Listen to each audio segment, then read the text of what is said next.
Dan hai, kembali lagi di Cinema Mania. Coba bayangin, kamu hidup sendirian, tak punya siapa-siapa, dan tak pernah benar-benar dianggap ada. Lalu suatu hari, secara tak sengaja kamu bertemu dengan cinta pertamamu. Tapi sekarang dia sudah menikah dan hidupnya tak bahagia. Dia disakiti setiap hari, tak ada yang menolongnya. Dan sekarang kamu terobsesi untuk menyelamatkan seseorang yang sudah jadi milik orang lain.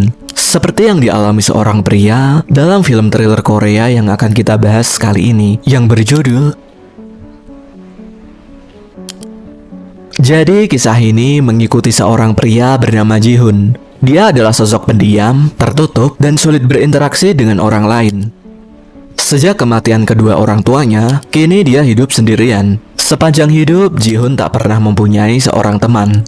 Namun di masa lalunya, ada satu orang yang pernah memberinya perhatian, yaitu seorang wanita bernama Ye-yoon. Walau hanya dengan satu senyuman dan satu kebaikan kecil, namun bagi Ji-hoon itu menjadi sesuatu yang tak pernah bisa dia lupakan. Mereka berdua sempat berkenalan dan berteman di masa kuliah dulu. Walau Ye-yoon punya circle pertemanan dengan orang-orang populer lainnya di kampus, namun dia tak pernah memandang rendah sosok Ji-hoon. Bertahun-tahun kemudian, rasa itu tak pernah hilang dan mati. Justru membuat Ji-hoon semakin penasaran dan ingin menemukan Ye-yoon dengan segala cara. Sampai akhirnya dia tak sengaja berhasil menemukannya. Mereka berdua sempat berpapasan di jalan, tapi Ye-yoon justru tak mengenalinya. Dan anehnya lagi, seperti ada sesuatu yang berbeda dari sosok Ye-yoon yang dulu pernah dia kenal. Wajahnya datar tanpa senyuman. Ye-yoon terlihat murung dan sedih, seperti tak ada kebahagiaan sedikit pun yang terpancar dari wajahnya. Ji-hoon semakin dibuat penasaran. Dia merenung seorang diri dan bertekad untuk mencari tahu sebenarnya apa yang terjadi dengan Ye-yoon hingga membuatnya berubah drastis seperti itu. Secara diam-diam, Ji-hoon lalu mulai mengikuti Ye-yoon sambil berusaha untuk mencari jawaban.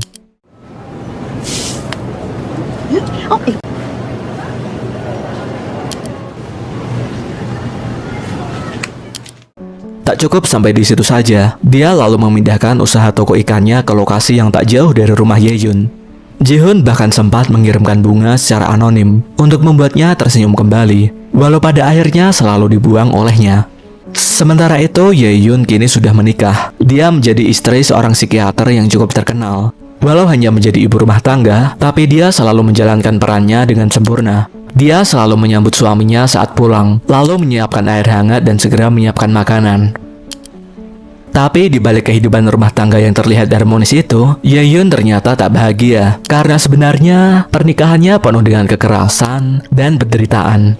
Suaminya adalah orang yang sangat kasar, suka mengontrol, dan sering menyakitinya tanpa segan, baik secara fisik maupun verbal.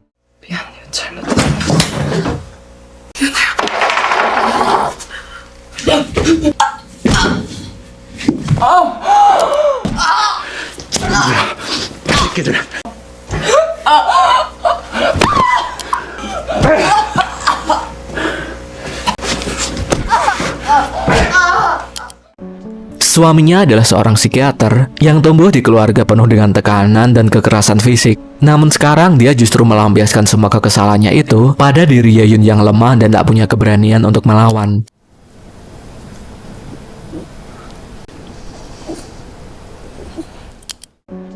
Sampai suatu hari, tanpa disangka Ye-yoon tiba-tiba mampir ke toko ikan milik Ji-hoon. Ji-hoon sempat tiba terpana dan tak bisa berkata-kata. Dia seolah tak percaya dengan kedatangan Ye-yoon ke sini. Awalnya Ye-yoon hanya sekedar penasaran, sambil bertanya-tanya mengenai ikan hias yang dia jual, karena terlihat begitu indah dan menenangkan hati. Ji-hoon lalu melayaninya dengan baik. Dia menjelaskan secara lembut dan perlahan. Tanpa disangka, Ye-yoon justru memutuskan untuk membeli. Ji-hoon lalu membantu membawakan sambil melakukan instalasi untuk akuarium dan ikan yang baru dibeli oleh Ye-yoon. Begitu semuanya beres, Ji-hoon kembali melihat senyuman bahagia di wajah Ye-yoon, mengingatkan Ji-hoon dengan sosok Ye-yoon saat masa kuliah dulu yang sudah lama dia nantikan. Dia lalu pulang dengan perasaan bahagia. Dia merasa lega setelah bisa kembali melihat senyuman di wajah Ye-yoon yang sudah lama dia nantikan. Tapi ini belum selesai, karena dia masih ingin mencari penyebab yang membuat Ye-yoon terlihat sedih dan murung. Berbekal password pintu yang kemarin sempat dia intip saat masuk ke rumah Ye-yun, Ji-hoon lalu kembali datang ke rumah Ye-yun saat dia sedang pergi. Dia lalu memeriksa seluruh ruangan, sambil memasang kamera tersembunyi di setiap sudut rumah sebelum Ye-yun kembali. Saat Ye-yun kembali, dia menemukan bunga di atas meja, dan di dalamnya terdapat pesan penyemangat untuknya. Dia lalu pergi ke kamar untuk beristirahat, sambil memikirkan siapa yang mengirim bunga barusan. Apakah ini kejutan dari suaminya, dan apakah suaminya sudah berubah? Dan tanpa disangka,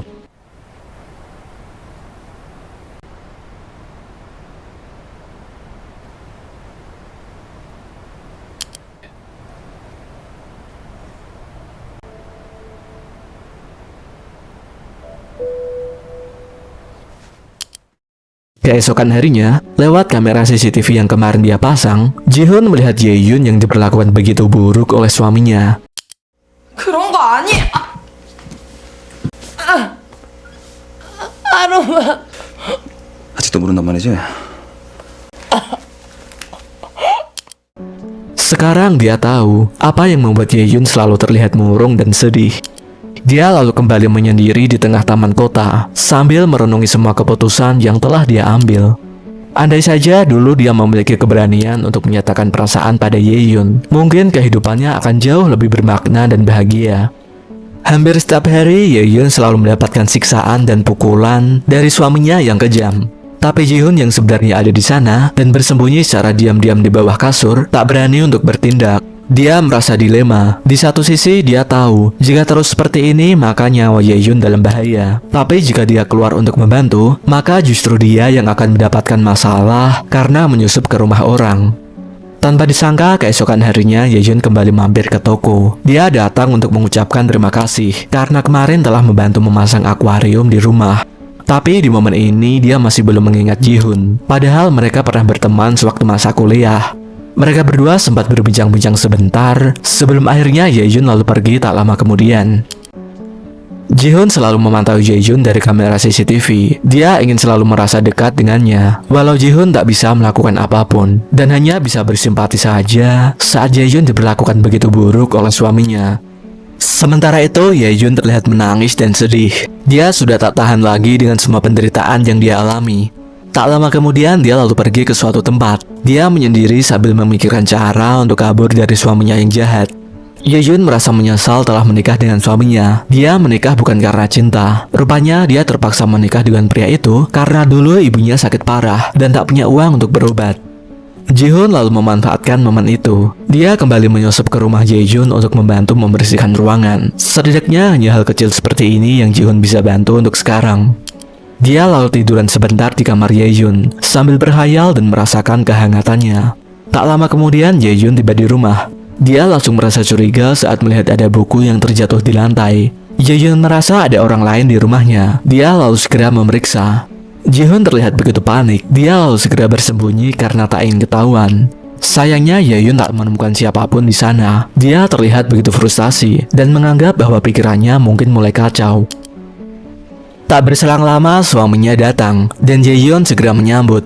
Sang suami lalu kembali menyakitinya dan terlihat tubuh Ye-yun mengalami luka lebam. Dia hanya bisa menangis saja. Saat sang suami sedang terlelap, Ye-yun lalu mendekatinya dan kemudian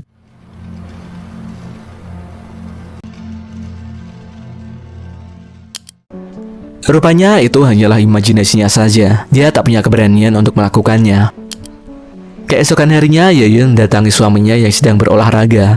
Dia lalu meminta izin untuk menjenguk ayahnya, yang saat ini sedang dirawat di rumah sakit karena kanker paru-paru. Tapi suaminya justru melarang, sambil menyindir ayahnya yang sering merokok. Dan kemudian, 이틀만 다녀올게요.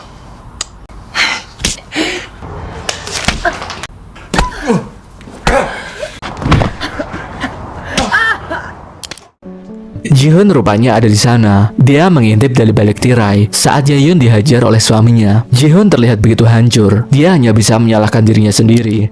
Ji-hoon hanya bisa berhayal. Andai saja dia punya keberanian untuk menyelamatkan dan membawa kabur Ye-yun dari suaminya. Sementara itu, Ye-yun hanya bisa menangis. Dia sudah tak tahan dengan penderitaan yang tak ada habisnya ini. Dia seperti terkurung dalam penjara dan tak ada jalan keluar. Tak lama bel berbunyi dan Ye-yun lalu bersiap untuk menyambut suaminya. Tapi ada yang berbeda saat dia membuka pintu. Sang suami bersama asistennya membawa bunga yang sangat indah untuknya. Yaeun sempat mengira kalau suaminya sudah berubah, namun itu hanya pura-pura saja. Begitu asisten suaminya pergi, suasana kembali seperti semula. Sang suami lalu mengetahui kalau Yaeun berencana untuk kabur darinya. Dia terlihat begitu marah dan langsung menghajarnya. 하라는 거 다 할게요 제발. 용서해주세요. 용서해주세요. 제발 부탁이에요.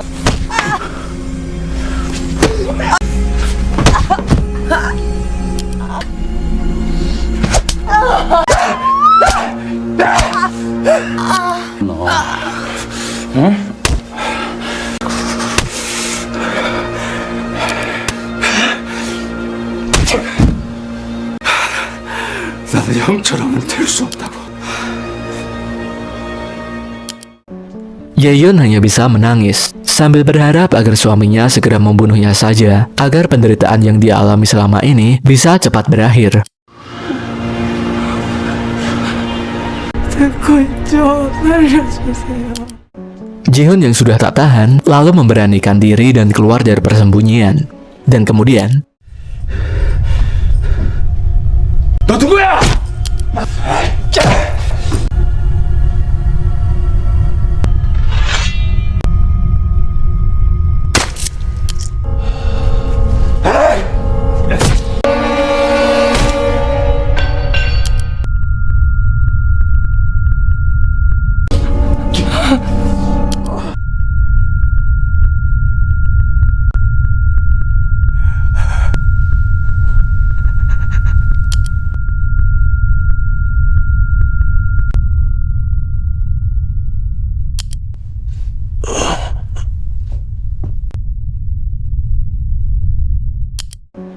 Jihoon lalu membawa suami Yaeun keluar. Dia ingin menghilangkan barang bukti dan membuang mayat itu ke dalam hutan. Sementara itu, Yaeun masih syok. Dia tak tahu kenapa bisa ada orang asing berada di dalam rumah dan tiba-tiba menolongnya dari suaminya. Keesokan harinya, Yaeun kembali datang ke toko ikan dengan segudang pertanyaan. Jihoon lalu menyambutnya dan dia lalu membawanya ke suatu ruangan rahasia di dalam toko. Sebelumnya, Jihoon meminta maaf terlebih dahulu karena telah memata-matainya selama ini. Dan dia lalu menjelaskan semuanya, mulai dari siapa dirinya sesungguhnya dan kenapa dia bisa berada di dalam rumah Yaeun, lalu menolongnya dari kekejaman suaminya. Yaeun tak bisa berkata-kata. Dia masih tak menyangkal bahwa selama ini ada orang asing yang telah menguntitnya. Walau Jihoon sudah berusaha menjelaskan semuanya, tapi tetap saja Yaeun masih tak bisa mengingat sosok Jihoon. Yaeun lalu pergi dari sana dengan perasaan kacau. Dia terlihat menangis karena masih tak paham dan tak bisa mengingat siapa Jihoon. Jihoon lalu menghubungi polisi untuk menyerahkan diri. Tak ada artinya terus terobsesi dengan Yaeun jika ternyata dia bahkan tak bisa mengingat siapa dirinya.